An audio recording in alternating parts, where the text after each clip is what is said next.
talk about some stock movers that we're watching as well. First up is Lordstown Motors, which we saw surge last week because the company said it was going to be selling its plant to Foxconn. But now out with a note this morning is Adam Jonas weighing in and saying, maybe that deal wasn't such a great one for the company. Yeah, the real dog here, Julie, is Lordstown. I mean, the stock is down about, 75% year to date. I mean, it's been a complete embarrassment. And take note on what Jonas's price target is here. It's $2. So let's say Lordstown would hit that price target by Jonas of $2. That would bring the stock below the company's book value, which is about $3.40 a share or so, according to Yahoo Finance Plus data. So you're essentially saying the company is no longer worth, would potentially no longer worth the assets it has in the ground. But again, just start making cars, Lordstown. Whatever you want to make, just start getting the stuff out there. We wish you well. I don't think that's happening imminently, but the company was also downgraded to underweight by Jonas. But he is far from alone here. There's only one buy on the stock at this point, 2 holds and 6 sells. The average price target is $5, so well above where Jonas has his price target right now. All of that according to Bloomberg data. Another stock that we are watching this morning, and this one also having to do with an analyst call, is Albertsons. BMO Capital cutting that stock to an underperform as well. It's down 3% this morning. BMO talking about increasing wage costs, a more price-sensitive consumer environment. Although, as you noted in our chats this morning, that doesn't necessarily comport with what we heard from Pepsi. Yeah, hold up. I understand downgrade, especially ahead of the company's earnings. I get it. I was an analyst. I understand what they're trying to do, get a little attention here.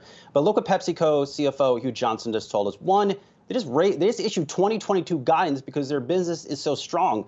Two, in large part, they came out with that guidance because he just told us that consumers are in these stores not looking at what they're putting in their basket and what it effectively costs. So you're seeing PepsiCo, and I now suspect many others, a Coca-Cola, Dr. Pepper, Campbell's Soup, all of these companies have now raised prices. Most consumers appear to absolutely care less. They're still buying these products. Theoretically, that should be good for grocery store sector margins and their sales. But, we can't agree on everything. No, indeed, we cannot. So we'll see what ends up happening with that stock. And then finally this morning, one that you flagged to us is Nvidia, not because of any particular news out on the company, but just because it's been trending as of late, I believe, is why it caught your eye. It fell along with technology yesterday, and the stock is rebounding today along with technology size. Yeah, Julie, second straight day in a row that Nvidia is among the top 3 trending tickers on the Yahoo Finance platform. Definitely caught my attention.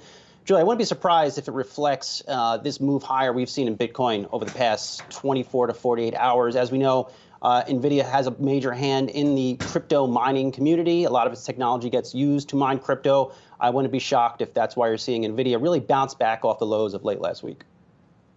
Yeah, and I would mention as well that Nvidia tends to be a high trending ticker. What interests me about this company is it's a nearly $500 billion company. We talk about the FANGs very frequently, but really Nvidia can, I think, be put into that basket at times as well, just in terms of being a super mega cap technology company that has its tendrils in a lot of different aspects of the technology world. Yes, it is associated with crypto, but really does not get anywhere near a majority of its revenue from that sector. It's quite a small slice of its revenue. Does a lot of graphics and gaming, obviously.